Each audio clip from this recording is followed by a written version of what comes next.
हरियाणा के नूंह में हिंसा के बाद कर्फ्यू लगाया गया है। नूंह में शोभा यात्रा पर फायरिंग दरअसल कल हो गई थी।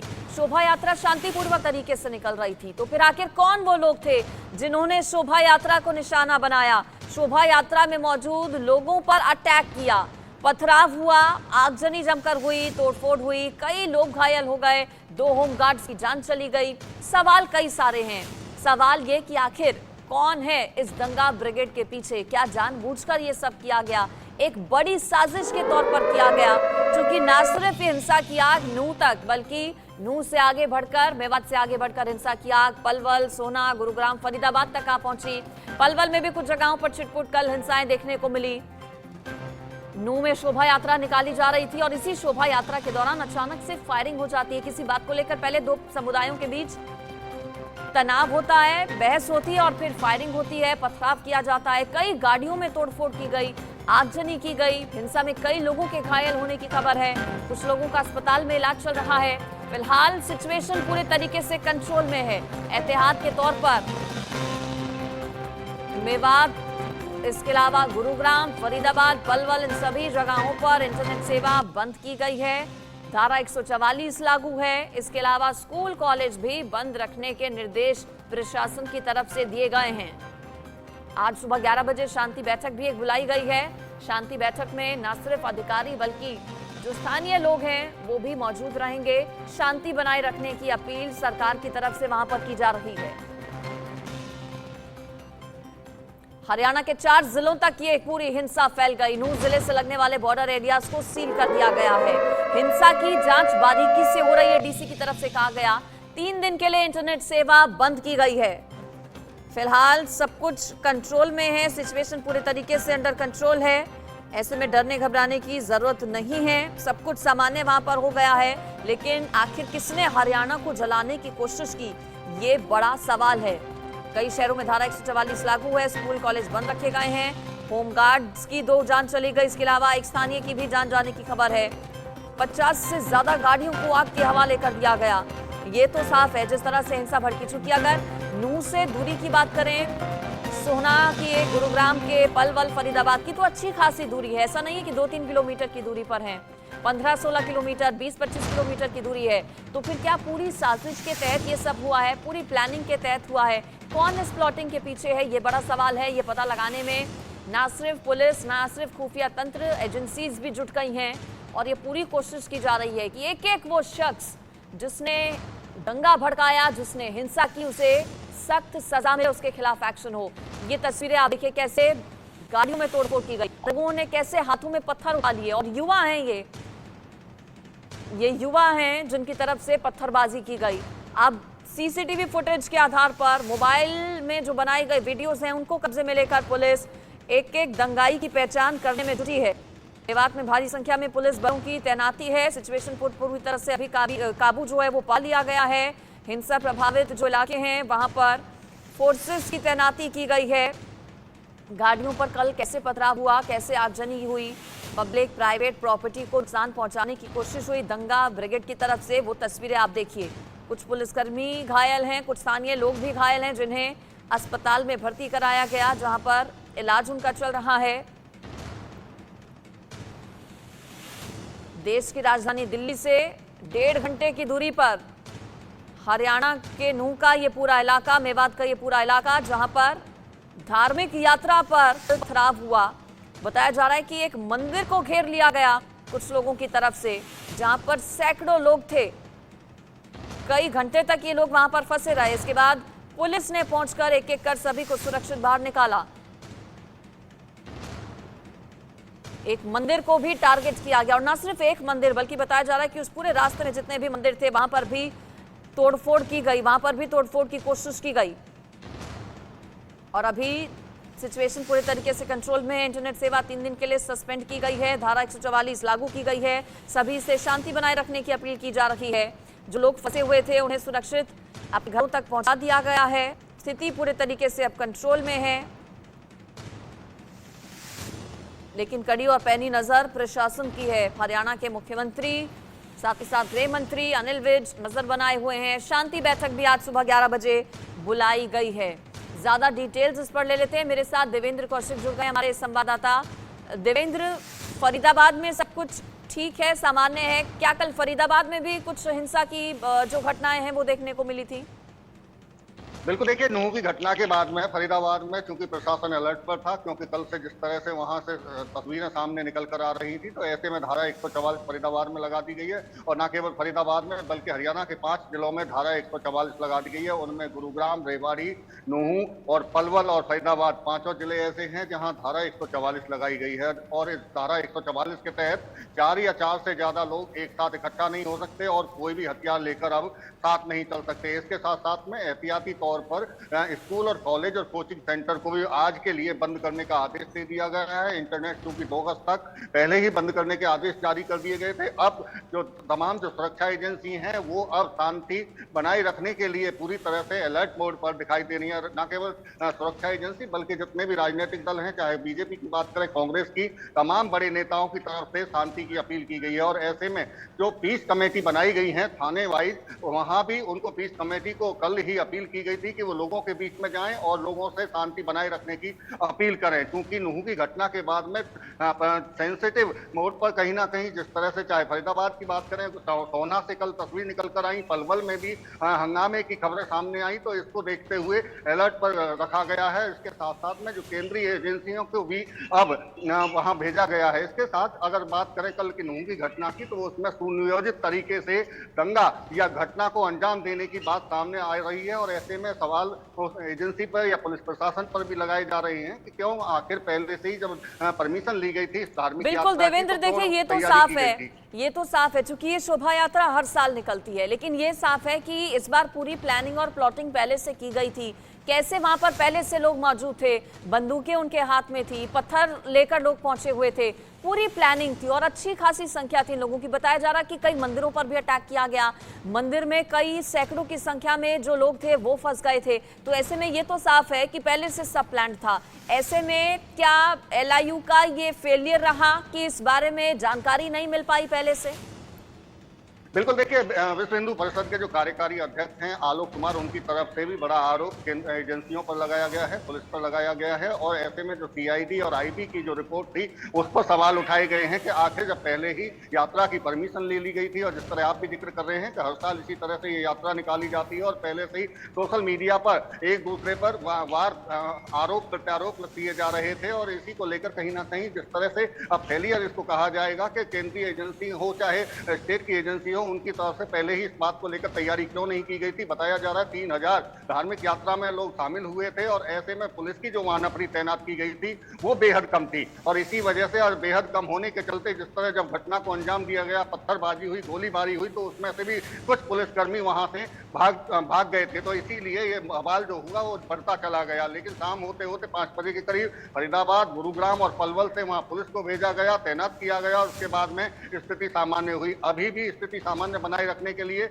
वहां तमाम पुलिसकर्मियों को तैनात किया गया है। भिवानी के एसपी हैं विजेंद्र बिजनारिया, उनको वहां भेजा गया है, तैनात अतिरिक्त प्रभार उनको दिया गया है। कल पलवल के जो एसपी हैं लोकेंद्र कुमार, उनको वहां भेजा गया था और तमाम स्थिति पर अब काबू पाने की कोशिश की जा रही है। हालांकि कल से उसके बाद में कोई ऐसी घटना सामने नहीं आई है दंगे की, लेकिन इस दंगे में 2 जो होमगार्ड हैं जो गुरुग्राम से जब पुलिस को भेजा जा रहा था तो उन पर हमला किया गया था और वहां अब 2 होमगार्ड की मौत की जानकारी सामने आ रही है और एक सिविलियंस जो है उस पर की भी मौत की जानकारी सामने आ रही है। इसके साथ साथ में चूंकि जिस तरह जो दंगा हुआ, न केवल भीड़ धार्मिक यात्रा में शामिल हुए लोगों पर पत्थर बरसा रही थी, गोलीबारी कर रही थी, बल्कि उस रास्ते से जाने वाले जो तमाम लोग थे, अपने कामों के लिए निकले थे, उनको भी निशाना बनाया गया, उनकी गाड़ियों को तोड़ा गया और उनके ऊपर भी पत्थरबाजी की गई। अब देखना होगा कि जिस तरह से अब तमाम एहतियाती कदम उठाए गए हैं मुख्यमंत्री मनोहर लाल की तरफ से भी। 2 होमगार्ड्स की इसमें मौत हुई है, इसके अलावा भी क्या किसी की जान गई है? कैजुअलिटीज का एग्जैक्ट फिगर क्या है? साथ ही साथ गिरफ्तारी क्या हुई? फरीदाबाद से क्या किसी को हिरासत में लिया पुलिस ने? देखिए, अगर गिरफ्तारी की बात करें तो कल से ही चाहे पुलिस की बात करें चाहे अन्य एजेंसी की बात करें, वो जांच करने में जुटी हुई है और जितने भी जो वीडियो बनाए गए हैं या सीसीटीवी कैमरे में जो तस्वीरें कैद हुई हैं उनके आधार पर लोगों को पहचान उनकी की जा रही है। और कल शाम को ही कुछ लोगों को हिरासत में भी लिया गया था और उन पर कार्रवाई करने की तैयारी की जा रही है। इसके साथ साथ में चूंकि जो सरकार की तरफ से और एजेंसी की तरफ से जो कहा गया है वो 2 होमगार्ड की मौत होने की जानकारी सामने आई है अभी। और इस तरह के सिचुएशन है कि अगर क्या किसी और की भी इसमें मौत हुई है। इस बात को लेकर अभी पुख्ता तौर पर नहीं कहा जा सकता, लेकिन अगर ऐसी कोई जानकारी पुलिस की तरफ से सामने आती है तो देखा जाएगा। लेकिन कुछ नेताओं की तरफ से जरूर विश्व हिंदू परिषद की तरफ से भी इस बात की जानकारी, इस तरह से बयान सामने आ रहे हैं तो कुछ और लोगों की भी इसमें मौत हो सकती है। लेकिन आज सुबह जिस तरह से अब तमाम तैयारियां वहां पुलिस की तरफ से की जा रही हैं, जांच की जा रही है, जांच के बाद में और तस्वीर बिल्कुल, और ये बताना भी अपने दिखाई दर्शकों देगी। को जरूरी है कि अभी स्थितियां पूरे तरीके से सामान्य है, सब कुछ कंट्रोल में है। एहतियात के तौर पर शिक्षण संस्थान आज बंद किए गए हैं कई जिलों में, साथ ही साथ इंटरनेट सेवा सस्पेंड की गई है अगले 2 से 3 दिन के लिए, लेकिन सिचुएशन पूरे तरीके से कंट्रोल में है फिलहाल। देवेंद्र, सवाल तो देखिए कई सारे हैं ही इस पूरी घटना के बाद से। गिरफ्तारी आप बता रहे हैं कुछ लोगों की गई है, पूछताछ कई लोगों से की जा रही है, पहचान कैसे पुलिस कर रही है? क्या सीसीटीवी फुटेज, मोबाइल में बनाए गए जो वीडियोस हैं उन सभी को पुलिस ने कब्जे में ले लिया है? और एक एक दंगाई, चूंकि जिसने हिंसा फैलाई है, जिसने माहौल खराब करने की कोशिश की है, उसे सजा मिलनी चाहिए। ऐसे में सीएम मनोहर लाल की तरफ से क्या कहा गया? गृह मंत्री हरियाणा के अनिल विज, क्या वो भी नजर बनाए हुए हैं इस पर? निश्चित तौर से देखिए, जिस तरह से घटना की सूचना जब सामने आई थी उसी के बाद में मुख्यमंत्री मनोहर लाल और जो गृह मंत्री हैं अनिल विज, उनकी तरफ से पूरी नजर बनाए हुए हैं। और एक तरफ जहां गृह मंत्री अनिल विज की तरफ से अतिरिक्त सुरक्षा बल भी केंद्र सरकार से मांगा गया था और वो रात में ही तैनात वहां कर दिया गया था, एयरलिफ्ट उनको कर दिया गया था। इसके साथ साथ में कुछ लोगों को मंदिर में फंसे होने की जो सूचना थी उनको भी एयरलिफ्ट कराए जाने की बात कही गई थी। और लेकिन अगर कार्रवाई की बात करें तो चूंकि इंटरनेट की जो सेवाएं हैं कल शाम को 4 बजे बंद की गई थी, लेकिन उससे पहले तमाम सोशल मीडिया पर वहां की तस्वीरें वायरल हो रही थी, लगातार वहां से तस्वीरें सामने आ रही थी। और उन्हीं तस्वीरों को देखते हुए और सीसीटीवी जहां जहां सीसीटीवी कैमरे लगे हुए थे उन पर पुलिस की नजर है और उनको वहां से उनका डाटा उठाकर उनकी पहचान, जो दंगाई है उनकी पहचान की जा रही है। और सामने क्योंकि तस्वीरें बिल्कुल सामने साफ साफ दिखाई दे रही थी कि छतों से लोग पत्थरबाजी कर रहे थे, पुलिस नीचे खड़ी हुई थी और ऊपर से पत्थरबाजी हो रही थी। तो उनको कल हिरासत में पुलिस की तरफ से जैसे ही 5 बजे अन्य जिलों की वहां पुलिस पहुंची, बड़ी जानकारी देवेंद्र आप दे रहे हैं कि घरों की छतों से लोग पत्थरबाजी कर रहे थे, ऐसे में पहले से ये पत्थर लाकर वहां पर रखे गए थे, तो एक बड़ी साजिश रची गई है। कौन इस बड़ी साजिश के पीछे है, ये बहुत जल्द पुलिस को अब पता लगाना होगा, एजेंसीज को अब पता लगाना होगा। देवेंद्र, आप मेरे साथ बने रहिए। मौके से, ग्राउंड जीरो से हमारे संवाददाता दीपक की एक रिपोर्ट आपको दिखाते हैं। मेन हाईवे है जो कि गुरुग्राम से नूह की तरफ जाता है, आपको स्थिति दिखाना चाहेंगे। हालांकि पुलिस बल यहाँ पर तैनात है, लेकिन जिस तरीके से प्रदर्शनकारी लगातार प्रदर्शन कर रहे हैं, लगातार विरोध हो रहा है, उसके चलते फिलहाल यहाँ पर पुलिस की गाड़ियाँ भी यहाँ पर रोक दी गई हैं। आपको आगे की तस्वीरें दिखाना चाहेंगे कि किस तरीके से यहाँ पर लगातार जो है विरोध प्रदर्शन जो है वो यहाँ पर चल रहा है। आपको आगे दिखाएंगे कि किस तरीके से गाड़ियों पर हमला जो है वो किया गया है। ये आप देखेंगे कि जो पुलिसकर्मी आगे जाना चाह रहे थे, उन पुलिसकर्मियों की गाड़ी पर भी यहाँ पर हमला किया गया था।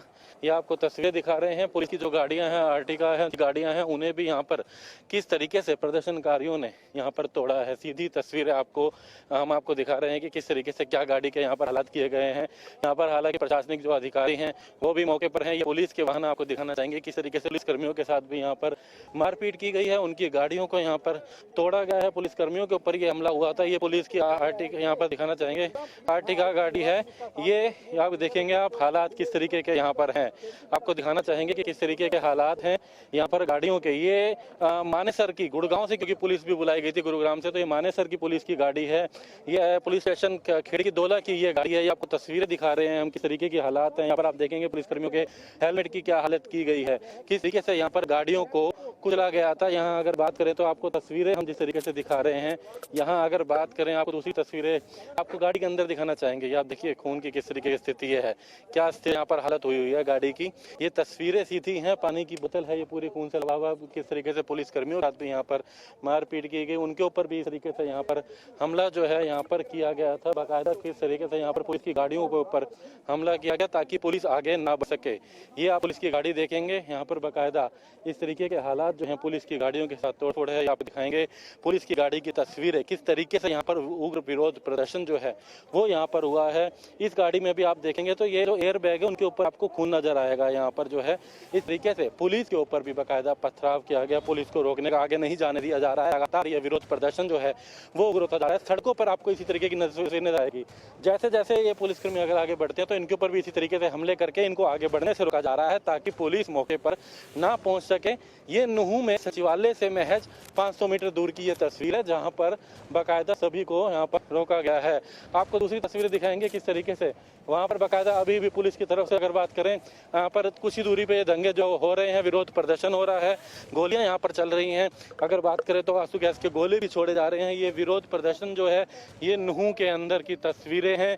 आपको दूर दिखाना चाहेंगे जहां इस वक्त अभी भी दंगे चल रहे हैं ताकि पुलिस आगे ना जाए, उनके वाहनों को यहाँ पर रोका गया है।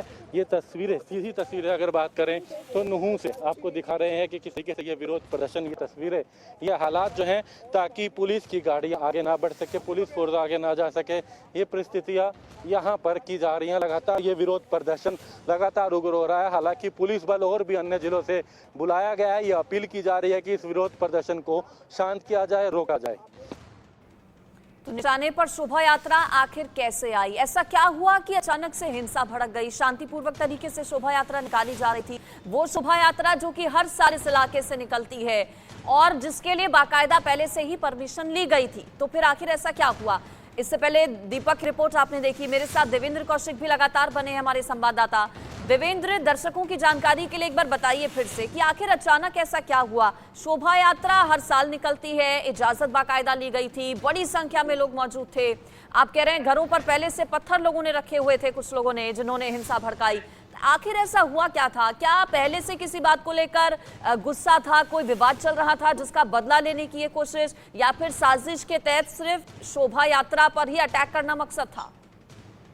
बिल्कुल, देखिए अगर घटना की शुरुआत की बात करें, क्योंकि पहले से ही इस यात्रा की परमिशन ली गई थी और क्योंकि हर साल ये यात्रा निकाली जाती है तो इस बार भी ये यात्रा निकाली जानी थी विश्व हिंदू परिषद की तरफ से, और जो संगठन है चाहे बजरंग दल की बात करें उनकी तरफ से, और तमाम जो कार्यकर्ता हैं उनको एकत्र होने की पहले से ही अपील की गई थी। क्योंकि नल्लड़ में वह ये यात्रा वहाँ से शुरुआत होनी थी और मंदिर में जल अभिषेक करने के बाद में करीब 1 किलोमीटर ये यात्रा आगे भी पहुंच चुकी थी। और इसी बीच में चूंकि पहले से ही तमाम तैयारी, जिस तरह से बताया जा रहा है कि जो हमलावर थे जिन्होंने पत्थरबाजी की, उनकी तरफ से भी पहले से ही इस तरह की सोशल मीडिया पर चुनौती आ रही थी कि अगर आप यहां आएंगे तो ठीक नहीं होगा। तो इसी को देखते हुए पहले से तैयारियों को लेकर भी सवाल उठ रहे थे कि पुलिस की तरफ से, हालांकि कहा गया था कि पूरी सुरक्षा दी जाएगी। अभी भी जो आंकड़ा सामने आ रहा है उसमें 800 पुलिसकर्मियों को तैनात किया गया था, 20 राइडर तैनात किए गए थे, 5 डीएसपी वहां तैनात किए गए थे। लेकिन जिस तरह से पत्थरबाजी वहां शुरुआत उसकी हुई, जो धार्मिक यात्रा थी उस पर पत्थरबाजी लोगों ने वहां शुरुआत हो गई और वहां पर एक तरह से भगदड़ मची और भगदड़ में कुछ लोग मंदिर की तरफ दौड़े और मंदिर में जाकर छुपे।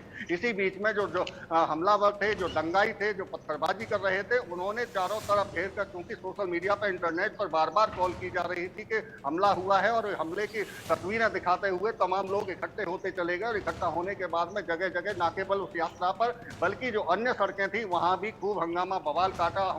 जो दंगाई थे या हमलावर थे उनकी तरफ से। ऐसे में पुलिस की जो नजर थी वो केवल धार्मिक यात्रा पर थी, लेकिन बाकी की जगह पर जिस तरह से पत्थरबाजी शुरू हुई तो पुलिस को भी दूसरी जगह जाना पड़ा। और इस बीच में चूंकि तैयारी पहले से ही उनकी तरफ से की गई थी, जैसे कि जिक्र कर रहे हैं कि कई ऐसी तस्वीरें आई हैं जो छतों पर खड़े होकर जो तमाम जो दंगाबाज थे या दंगाई थे उनकी तरफ से पत्थरबाजी की जा रही थी। और वहां से जो तमाम और बाकी लोग अपने काम के लिए निकल रहे थे उन पर भी वहां पत्थरबाजी हुई, उनकी गाड़ियों के शीशे तोड़े गए और कई गाड़ियों को वहां आग भी लगाई गई। तो स्थिति बुरी तरह से खराब होती चली गई और शाम होते होते फिर बाकी जिलों से जब वहां पुलिस को भेजा गया उसके बाद में जो स्थिति कंट्रोल में लाई गई और उसके बाद में जो तमाम जो दंगाई थे, जो हमलावर थे, पत्थरबाजी कर रहे थे, उनको वहां से हिरासत में लिया गया। बिल्कुल बड़ी बातें देखिए हमारे संवाददाता देवेंद्र बता रहे हैं। सबसे अहम आप जानिए कि अभी सिचुएशन पूरे तरीके से कंट्रोल में है, लेकिन जैसे जैसे जांच आगे बढ़ रही है कई बड़े खुलासे हो रहे हैं। ये तो साफ है कि सब कुछ प्री प्लान्ड था और एक बड़ी साजिश के तहत हुआ है। आप मेरे साथ देवेंद्र बने रहिए। दीपक शर्मा की एक और रिपोर्ट दिखाते हैं अपने दर्शकों को। प्रदर्शन लगातार उग्र हो रहा है। हालांकि पुलिस बल भारी संख्या में अन्य जिलों से भी यहाँ पर बुलाया गया था, लेकिन यहाँ से कुछ ही दिनों पर तस्वीरें आपको दिखाना चाहेंगे कि लगातार ये विरोध प्रदर्शन, गोलियों की आवाज़ें आपको सुनाई दे रही होंगी। यहाँ पर अगर आपको सीधी तस्वीरें दिखाएं, पुलिस बल यहाँ पर तैनात है, किसी तरीके से इन दंगाइयों को शांत कराने का प्रयास है, लेकिन बड़ी संख्या में जो दंगाई है वो यहाँ पर पहुंचे हैं, विरोध प्रदर्शन कर रहे हैं। लगातार हमारे पीछे आपको गोलियों की आवाज़ जो है वो सुनाई दे रही है। प्रयास है कि शांत कराया जा सके प्रदर्शनकारियों को। प्रदर्शनकारियों की तरफ से भी लगातार विरोध प्रदर्शन हो रहा है। सीधी तस्वीरें यहाँ से अगर आपको बात करें, आप देख सकते हैं सीधी तस्वीर जहाँ पर लगातार ये दंगे हो रहे हैं, बाकायदा उग्र विरोध प्रदर्शन हो गया है। गोलियों की आवाज़ हमारे पीछे आप सुन सकते हैं, ये सामने तस्वीरों में। हालांकि पुलिस बल और बुलाया गया जा रहा है, लेकिन पुलिस की गाड़ी आगे नहीं जा सकती है ताकि पुलिस बल आगे ना आए। सड़कों पर पुलिस की गाड़ियों पर हमला करके, पुलिसकर्मियों के ऊपर हमला करके इन रास्तों को बंद कर दिया गया है। और ये विरोध प्रदर्शन, सीधी तस्वीरें आप देख सकते हैं, ये नुहू से ये सीधी तस्वीरें हैं जहां पर लगातार गोलियां चल रही हैं, फायरिंग हो रही है। मामला किसी तरीके से माहौल शांत हो, ये प्रयास पुलिस के द्वारा किया जा रहा है, लेकिन लगातार जो है विरोध प्रदर्शन और उग्र हो रहा है। हर आने जाने वाले वाहन पर भी नजर रखी जा रही है। आप देख सकते हैं कि तमाम जो पुलिस अधिकारी हैं वो भी मौके पर हैं। आपको दिखाना चाहेंगे सीधी तस्वीरें जो हैं वो आप देख सकते हैं। यहाँ पर अगर हम बात करें तो आप ये देखेंगे सीधी तस्वीरें, पुलिस फोर्स जो है वो लगातार यहाँ पर एक तरीके से विरोध प्रदर्शन। यहाँ पर अगर बात करें, एक घायल को अभी यहाँ पर आया गया है, जिनको लिया जा रहा है, इनको अगर बात करें, इनके ऊपर भी हमला हुआ है। एक घायल को अभी इस गाड़ी में लेकर के जा रहे हैं। ये इस गाड़ी में अगर बात करें तो एक घायल को, पुलिसकर्मी को जो की है, तो यहाँ पर चोटिल हुए हैं, यहाँ अगर बात करें तो उनको यहाँ पर ले जाया जा रहा है। लगातार ये विरोध प्रदर्शन जो है ये उग्र हो रहा है। आपको तस्वीरें दिखा रहे हैं, जो घायलों को अब किसी तरीके से गाड़ियों की मदद से यहाँ पर लाया जा रहा है, उनको अस्पतालों में पहुँचाया जा रहा है। आपको आप देख सकते हैं कि लोगों को, क्योंकि लगातार गोलियाँ चल रही हैं, यहाँ पर आप देख सकते हैं कि घायलों को यहाँ पर इस तरीके से ले जाया जा रहा है। और कुछ ही दूरी पर यहाँ पर ये गोलियां लगातार चल रही हैं, लगातार ये विरोध प्रदर्शन उग्र हो रहा है। पुलिस को जाने से रोका जा रहा है। पीछे आप गोलियों की लगातार आवाज सुन रहे होंगे। हालात ऐसे हैं कि पूरे इलाके में इस वक्त फायरिंग है, किसी तरीके से विरोध प्रदर्शन जो है वो शांत हो सके, लेकिन ये प्रदर्शन लगातार और उग्र हो रहा है। आगे जाने से सभी को रोका जा रहा है, यहाँ तक कि पुलिस पर भी हमले यहाँ पर लगातार किए जा रहे हैं। घायल पुलिसकर्मियों को यहाँ से अस्पताल ले जाया गया है। नूह से दीपक शर्मा, इंडिया न्यूज। तो हरियाणा के गृह मंत्री अनिल विज की तरफ से भी कहा गया है कि शांति व्यवस्था बनाए रखें। सिचुएशन पूरे तरीके से अभी कंट्रोल में है। पर्याप्त संख्या में वहां पर जो सुरक्षा बल हैं उनकी तैनाती की गई है। देवेंद्र कौशिक मेरे साथ लगातार बने हैं। देवेंद्र, 11 बजे बताया जा रहा है कि शांति बैठक भी होने वाली है। पीस कमेटी की बैठक में कौन कौन मौजूद रहेगा? अगर पीस कमेटी की बैठक की बात करें तो रात 8:30 बजे भी एक बैठक बुलाई गई थी और उसमें 5-5 जो लोग थे वो दोनों सपक्षों की तरफ से बुलाए गए थे और उनसे कहा गया था बाकायदा कि शांति की वो जाकर अपील करें और किसी तरह का माहौल बिगाड़ने की कोशिश ना करें। और इसके साथ में अब 11 बजे फिर एक बार बैठक बुलाई गई है। उस बैठक में जो तमाम मौजूद जो जिम्मेदार लोग हैं, उन यात्रा की तरफ से, चाहे जिनकी तरफ से यात्रा निकाली गई थी या दूसरे पक्ष की तरफ से जिनकी तरफ से पत्थरबाजी हुई, तो वहाँ के लोगों को वहाँ आज इस बैठक में बुलाया गया है। उनसे एक बार फिर दोबारा बातचीत होगी और ऐसे में दोनों तरफ से अगर किसी तरफ से भी कोई अगर आरोपी है तो उसको लेकर भी वहां बातचीत होगी। उनके खिलाफ में जो कार्रवाई होनी है उसको लेकर भी बातचीत होगी, क्योंकि कई बार उनको बचाने की कोशिश अगर की जाती है तो उस पर भी साफ साफ स्पष्ट तौर पर उनको संदेश दिया जाएगा कि कानून से खिलवाड़ करने वाले लोगों को किसी तरह से बख्शा नहीं जाएगा। क्योंकि मुख्यमंत्री मनोहर लाल की तरफ से भी कल साफ तौर से कह दिया गया था कि संविधान से बढ़कर, संविधान से ऊपर कोई नहीं है। अगर कोई गलत करेगा तो उसके खिलाफ में कार्रवाई भी की जाएगी। तो ये तमाम जो बातें हैं आज इस पीस कमेटी की जो बैठक बुलाई गई है उसमें रखी जाएंगी। और न केवल वहां पीस कमेटी की बैठक हुई है बल्कि जो आसपास के जो जिले हैं वहां भी, क्योंकि हर थाने पर एक पीस कमेटी बनाई जाती है और इस पीस कमेटी को कल से ही सचेत कर दिया गया था, अलर्ट कर दिया गया था। उनको बुलाकर बाकायदा एक मैसेज दे दिया गया था कि आप अपने जो लोग हैं उनके बीच में जाइए और शांति की उनसे अपील कीजिए। और सोशल मीडिया पे एक और जो जानकारी दी गई थी कि सोशल मीडिया पर किसी भी तरह की भ्रामक जानकारी ना दी जाए, क्योंकि पुलिस की तरफ से साफ ये भी कर दिया गया है कि पूरी तरह से जो साइबर पुलिस है इन सोशल मीडिया पर नजर बनाए हुए है। अगर किसी तरह से भी भ्रमित जानकारी अगर दी जाती है तो उसके खिलाफ में भी कार्रवाई की जाएगी। हालांकि इंटरनेट को 2 अगस्त तक बंद कर दिया गया है, लेकिन किसी भी अफवाह पर ध्यान न देने के तौर पर अब कई कदम उठाए गए हैं। लेकिन ये जरूर है कि विपक्ष को, वहां कांग्रेस को एक मुद्दा मिल गया है सरकार को घेरने का। भूपेंद्र हुड्डा, साथ ही साथ दीपेंद्र हुड्डा, रणदीप सुरजेवाला की तरफ से बयान जो आए हैं वो अब आपको सुनाते हैं। मेरा लोगों से यही अपील है कि शांति कायम रखें और कानून व्यवस्था कायम करने के लिए मदद करें और आपस में भाईचारा बनाएं। गृह मंत्री कह रहे हैं कि हमने पर्याप्त जो है बल तैनात किया है। वही मैं कह रहा हूँ, अब पर्याप्त उन्हें भेजा होगा, लेकिन पहले जितनी होनी चाहिए थी उतनी नहीं है जो मैंने सुना है। जो ये मेवात से जो आपसी तनाव की, पत्थरबाजी की जो खबरें आई हैं, ये अत्यंत दुर्भाग्यपूर्ण है और बड़ी पीड़ादायक हैं। इस अवसर पे मैं प्रत्येक प्रदेशवासी से हाथ जोड़कर यही आग्रह करता हूँ कि आपसी भाईचारा बिगड़ने ना दें। हर हालत में आपसी अमन, चैन, शांति और सद्भाव, भाईचारा कायम रखें। प्रत्येक प्रदेशवासी से मैं इस अवसर पे यही सबसे अपील करता हूँ। नूह, मेवात में, मानेसर में और गुड़गांवा में जिस प्रकार से बेहिसाब और बेइंतहाशा हिंसा, आगजनी, तोड़फोड़ और चोटों की खबरें आ रही हैं, ये अपने आप में दिल दहलाने वाला भी है और अत्यंत चिंताजनक भी। ये सीधे सीधे कानून व्यवस्था का फेलियर है, खट्टर सरकार की नाकामी का नतीजा है। हरियाणा को पहले भारतीय जनता पार्टी की सरकार ने जातीय हिंसा में धकेला था और वो आग वर्षों तक धधकती रही। अब जैसे ही चुनाव नजदीक आ रहा है, हरियाणा को धार्मिक हिंसा के अंदर धकेला जा रहा है। बताइए क्या कारण है कि हमारे हरियाणा में, शांति प्रिय हरियाणा में 75 वर्षों में देश की आजादी के बाद कभी धार्मिक दंगे नहीं हुए। पहली बार धार्मिक दंगे हुए, वो भी भारतीय जनता पार्टी की सरकार की नाक के नीचे। कहां है मुख्यमंत्री? कब मुख्यमंत्री आकर स्थिति को खुद संभालेंगे?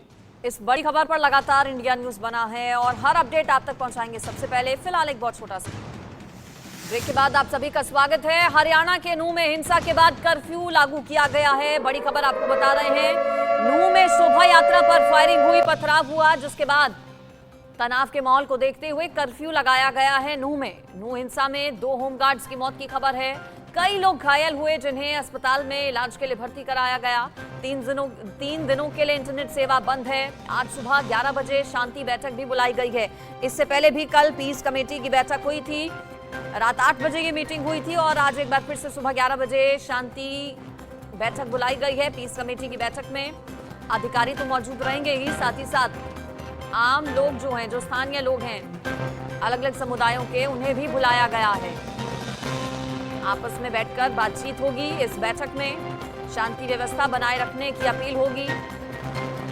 10 पुलिसकर्मी घायल हो गए, कुछ आम लोगों के भी घायल होने की खबर है। कल ये हिंसा और उपद्रव जिस तरह से हुआ, उसके बाद सवाल कई सारे हैं।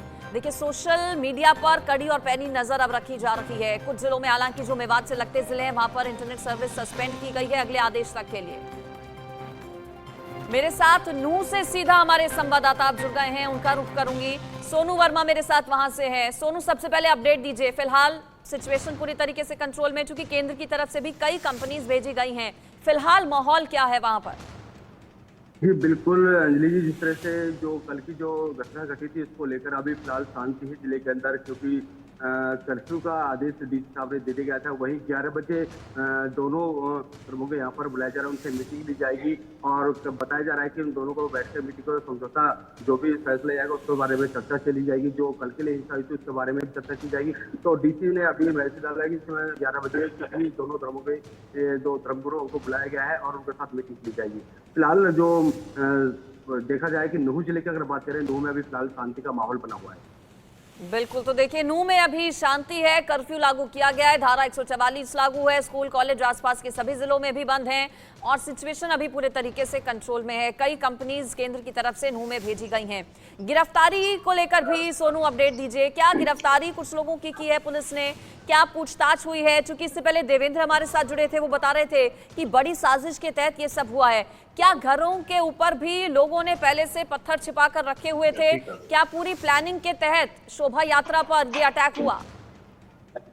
नहीं, जिस तरह से जो ये मामला कल जो घटा था, ऐसे से साफ जाहिर होता है कि पूरी प्लानिंग के तौर पे ये किया गया था, क्योंकि घरों की छतों पे काफी पत्थर इकट्ठा करके रखा हुआ था। वहीं अगर बात करें कि गिरफ्तारी की बात करें, तो गिरफ्तारी में अभी पूछताछ के लिए करीबन 15-20 लोगों को पुलिस ने अरेस्ट किया है। उनसे अभी पूछताछ कर रही है, लेकिन अभी पूरी तरह से ये क्लियर नहीं हो पाया कि आखिर क्या कुछ इसमें निकल के आया, क्योंकि अभी कोई भी अधिकारी इसमें कुछ भी बताने को तैयार नहीं है। लेकिन ये कहीं न कहीं 2 दिन से ये तैयारी कर ली, क्योंकि इतनी तादाद में लोग इकट्ठा होना वहीं इतना पत्थर इकट्ठा करके फायर करना और वही पत्थरबाजी करना, ये इससे साफ जाहिर होता है कहीं कहीं की पूरी तैयारी करके पहले से रखी हुई थी।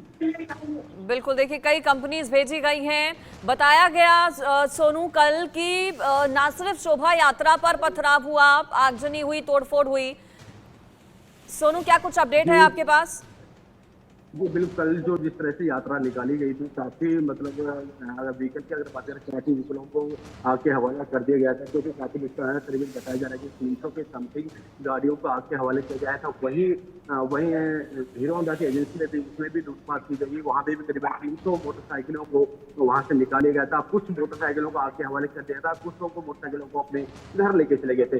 तो ये काफी जगह लूटपाट है, वही दुकानों पे भी काफी जगह लूटपाट की गई है। तो ऐसी घटना काफी जगह तो जो भी व्हीकल आ रहा है जो रोड पे जो भी चाहे वो लोकल हो। ठीक है, मेरे साथ देवेंद्र कौशिक भी जुड़ गए हैं। बता दें देवेंद्र भी हमें और ज्यादा डिटेल देंगे, लेकिन सोनू पहले आप ही से एक मैं सवाल और करूंगी। कल बताया जा रहा है कि मंदिर में भी सैकड़ों की संख्या में लोग फंस गए थे।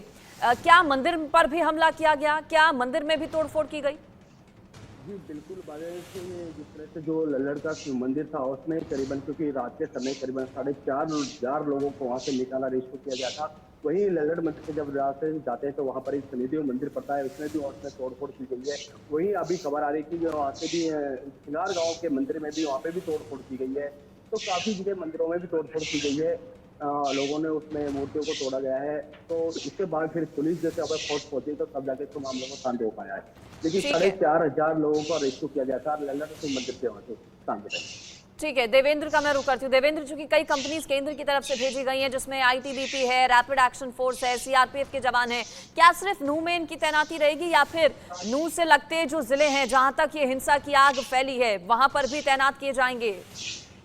बिल्कुल, देखिए पहले अगर जानकारी देते हैं, जिस तरह से जो केंद्र की रिजर्व फोर्स भेजी गई है वहाँ रिजर्व फोर्स को पहले सबसे पहली प्राथमिकता यही है कि वहाँ शांति बनाए रखने के लिए उनको तैनात किया जाए। तो फिलहाल जो नूह जिला है उसमें अलग अलग जगह पर उनकी तैनाती की गई है और नूह जो मेवात जिला पूरी तरह से सीमाएं जो हैं वो सील कर दी गई हैं ताकि किसी तरह की कोई उपद्रव दोबारा ना हो। इसके साथ साथ में जिस तरह से जिक्र मेरे सहयोगी सोनू कर रहे थे, वहाँ से कल शाम को ही 4,000 लोगों को मंदिर में से निकाला गया था और उनमें काफी महिलाएं भी थी। लेकिन एक जो अब बड़ी जानकारी सामने आ रही है वो ये जानकारी है कि पूरे नूह जिले में अब कर्फ्यू लगा दिया गया है। अब कर्फ्यू के तहत तमाम जो प्रतिबंधित हैं वो वहां अब लागू कर दिए गए हैं। किसी भी तरह की स्थिति से निपटने के लिए कर्फ्यू वहां जब तक शांति बहाल नहीं हो जाती वो लागू रहेगा। और इसमें केंद्रीय रिजर्व फोर्स जो तमाम जो एजेंसी की तरफ से जो गई है उनको अलग अलग जगह पर डिप्लॉय किया गया है ताकि किसी तरह का दोबारा से उपद्रव ना हो। अब दो तरीके से जो प्रशासन है, सरकार है, वो काम कर रही है। एक तरफ शांति की अपील कर रही है तो कानूनी तौर पर जिन्होंने कानून को तोड़ा है उनके खिलाफ में एक्शन लिया जाने की भी बात सामने आ रही है कि उन पर अब कार्रवाई की जाएगी और उनकी पहचान करने के लिए तमाम तरह के, चाहे सीसीटीवी की बात करें, चाहे मोबाइल से जितने भी सोशल मीडिया पर जितनी भी पोस्ट डाली गई हैं उनसे उनकी पहचान की जा रही है। ठीक है, मेरे साथ राकेश सिंह भी जुड़ गए, एग्जीक्यूटिव एडिटर, उनका भी मैं रुक करूंगी। देवेंद्र और सोनू, आप दोनों मेरे साथ बने रहिए। राकेश जी, ये हिंसा आखिर भड़की कैसे, ये सबसे बड़ा सवाल है। ये तो साफ है कि बड़ी साजिश हुई है। कहा जा रहा है कि मोनू मानेसर जो कि जुनैद हत्याकांड का वांटेड है, उसके शामिल होने की खबर थी इस शोभा यात्रा में जिसके बाद ये हिंसा भड़की। ऐसा है क्या? इस तरह की कुछ खबरें हैं क्या राकेश जी? देखिए, हरियाणा के मेवात और सोहना में दो समुदायों के बीच जो बवाल हुआ और देखते ही देखते हिंसा की आग जो है जिस तरह से फैली और यहाँ दोनों समुदाय ने एक दूसरे पर जमकर पत्थर चलाए। कई गाड़ियों में तोड़फोड़ और आगजनी की घटना हुई है। जिस तरह से ग्राउंड जीरो से हमारे सहयोगी बता रहे थे कि जो स्थिति उत्पन्न हुई उसमें 10 से ज़्यादा जो हैं पुलिसकर्मी इसमें घायल हुए हैं। और अब से कुछ देर पहले जो सीआईडी के डीजी जो प्रमुख हैं उनसे मेरी बातचीत हो रही थी। उन्होंने साफ तौर पे कहा कि हिंसा को देखते हुए जो है इंटरनेट पर 3 दिन के लिए रोक लगाई गई है, खासतौर पे नूह में। इसके अलावा गुरुग्राम, फरीदाबाद और रेवाड़ी में धारा 144 लागू की गई है और इन जगहों पर स्कूल बंद किए गए हैं। हरियाणा सरकार ने नूह जिले में कानून व्यवस्था स्थिति बनाए रखने के लिए केंद्र से 1 हफ्ते के लिए रैपिड एक्शन फोर्स की 20 कंपनियां मांगी हैं। पहले ही जो है 20 कंपनियां दी गई हैं, लेकिन इन्हें रैपिड एक्शन फोर्स की विशेष तौर पर मांग की गई है। केंद्र जो है इस पूरे मसले को लेकर जो वहाँ पर शांति किस तरह से बनाई रखी जाए। रैपिड एक्शन फोर्स जल्द ही और रवाना किया जाएगा, जो हमारे सूत्र हैं इस बात की जानकारी दे रहे हैं। इन्हें जिले के संवेदनशील इलाकों में तैनात किया जाएगा। जहाँ तक आप जिक्र कर रही हैं कि शुरुआत कैसे हुई, नूह में हिंदू संगठनों की तरफ से तय था कि ब्रजमंडल यात्रा निकाली जाएगी और तय प्लान के मुताबिक मेवात में शिव मंदिर के सामने से ब्रजमंडल यात्रा निकाली जा रही थी, तभी यात्रा पर पथराव हुआ। तो आखिरकार सबसे महत्वपूर्ण बात यह है कि जिस तरह से घटना हुई है, अब शांति स्थापित करने के लिए लगातार जो स्थानीय प्रशासन है, राज्य सरकार पूरी मसले को लेकर पूरे एक्टिव है। आपने देखा कि चाहे डीजीपी हों या जो सीआई जो प्रमुख हैं आलोक मित्तल, वो खुद मैदान में पहुंचे हैं। तो ये साफ तौर पर पूरी स्थिति को सामान्य करने की कोशिश की जा रही है, लेकिन ये राज्य सरकार ने साफ भी किया है कि किसी को बख्शा नहीं जाएगा। तो ये सबसे बड़ा सवाल ये उठता है कि आखिरकार किस तरह से आखिरकार इस घटना को अंजाम दिया गया। अब केंद्रीय अर्धसैनिक बल देर रात जो है वहां पर पहुंचाया गया है, लेकिन कुछ और अन्य कंपनियां जो है रैपिड एक्शन फोर्स की वहां पर तैनात की जाएगी। जी बिल्कुल, देखिए धारा 144 लागू की गई है, कर्फ्यू नूह में लगाया गया है, दुकान बाजार सब कुछ आज बंद रहने वाला है, लोग घरों के भीतर ही रहेंगे, बाहर नहीं निकल पाएंगे। धारा 144 जो कि यहाँ पर लागू है। सोनू मेरे साथ नूह से हैं, सीधा वहीं से रिपोर्ट कर रहे हैं। सिचुएशन अभी पूरे तरीके से कंट्रोल में है, केंद्र की तरफ से भी कंपनीज कई भेजी गई हैं। सोनू, पीस कमेटी की भी बता रहे थे आप इससे पहले कि बैठक होने वाली है, कौन कौन इस मीटिंग में मौजूद रहेगा? और गृह मंत्री भी वहां के लगातार, अनिल विज जो है हरियाणा के गृह मंत्री, वो नजर बनाए हुए हैं। क्या अधिकारियों से रिपोर्ट भी मांगी गई है इस पूरी सिचुएशन को लेकर कि आखिर कैसे ये हिंसा जो है, कैसे ये दंगा भड़का? जी बिल्कुल, क्योंकि डीसी साहब ने अभी मैसेज डाला कि 11 बजे दोनों तरफ से जो धर्मगुरु उनको बुलाकर ये मीटिंग ली जाएगी। और दूसरी बात, जिस तरह से जो ये कल जो मामला जो हुआ था, ये एक केरला गांव के समीप ये हुआ था। जैसे भी वहां से जो यात्रा निकाली जा रही थी, तो जैसे ही ये तिरंगा पार्क के पास पहुंची तो सीधा मोटरसाइकिल पे वो लोग जा रहे थे, तो उनके ऊपर पथराव किया गया था। उसके बाद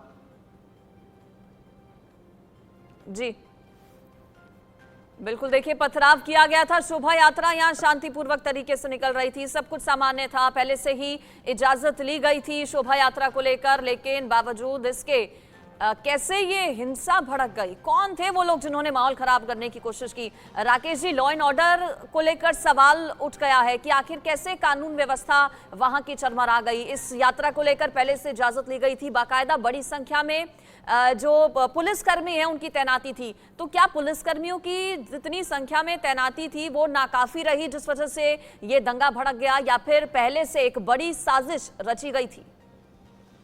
देखिए, हरियाणा का मेवात नूह इलाका जो है पहले से ही बेहद संवेदनशील रहा है। और जैसा कि आप जानते हैं कि यह इलाका जो है राजधानी दिल्ली से सिर्फ 1.5 घंटे की दूरी पर है। और जहां तक आप जिक्र कर रही हैं, देखिए पुलिस बल की पूरी पर्याप्त व्यवस्था की गई थी। इंटेलिजेंस इनपुट के ध्यान में रखते हुए यात्रा को जो तयशुदा रास्ता था उससे आगे निकाला जा रहा था, लेकिन जिस तरह से घटना को अंजाम दिया गया, अब ये जांच का विषय है कि क्या इसके पीछे किस तरह की साजिश है, क्या है। लेकिन अभी सूरत हाल ये है कि ग्राउंड जीरो पर तमाम जो आला अधिकारी हैं, जो हरियाणा से जुड़े हुए अधिकारी हैं, वो पहुंचे हुए हैं और स्थिति को समान बनाने की कोशिश की जा रही है। केंद्रीय अर्धसैनिक बल की टीम, आपने देखा कि राज्य सरकार की ओर से जैसे ही मांग की गई, राज्य सरकार इसमें तुरंत एक्टिव हुई है। तो इस मसले पर राज्य सरकार को दोष नहीं दिया जा सकता, लेकिन ये जरूर है कि ये संवेदनशील इलाका है और इसमें नहीं, लेकिन लोकल इंटेलिजेंस यूनिट सरकार की तरफ से तो वहां पर तैनाती की गई थी, पुलिसकर्मी वहां पर मौजूद थे, लेकिन जो खुफिया तंत्र होता है, जो लोकल इंटेलिजेंस यूनिट होती है, आखिर उन्हें सोनू कैसे नहीं पता लगा कि घरों के ऊपर लोगों ने पत्थर रखे हैं? इससे पहले देवेंद्र बता रहे थे कि पहले से लोगों ने घरों के ऊपर, छतों पर पत्थर रखे थे, छतों से भी पत्थर बरसाए गए हैं। तो LIU का तो ये बड़ा फेलियर रहा फिर। नहीं दी गई थी को, क्योंकि आप इसे बता दें 2 दिन पहले इसे जो यात्रा के बारे में ही थी, उसके बारे में मेवात में चर्चाएं चल रही थी मानव संरक्षण को लेकर, तो उसी को लेकर यहाँ पर ये सभी लोग यहाँ पर इकट्ठे हो गए थे, लेकिन इसके बारे में कोई जानकारी नहीं। वही अगर बात करें पुलिस प्रशासन की, अगर बात करें पुलिस प्रशासन भी इसमें पूरी तरह से यहाँ पर मुस्तैद है, क्योंकि जितनी फोर्स लगानी थी उस हिसाब से फोर्स नहीं लगी थी, जिसके फायदा लोग तो उठा गए और लगातार ये हमला किया गया है। बिल्कुल, तो देखिए अभी सिचुएशन पूरे तरीके से कंट्रोल में है। सोनू, बताया ये भी जा रहा है कि सोशल मीडिया पर कुछ वीडियोस अपलोड हुए थे हिंदू पक्ष के कुछ लोगों की तरफ से, जिन्होंने अपील की थी कि ज्यादा से ज्यादा बड़ी संख्या में इस यात्रा में शामिल हों। वहीं दूसरे समुदाय की तरफ से सोशल मीडिया पर क्या पहले से ही किसी तरह की धमकी दी गई थी क्या?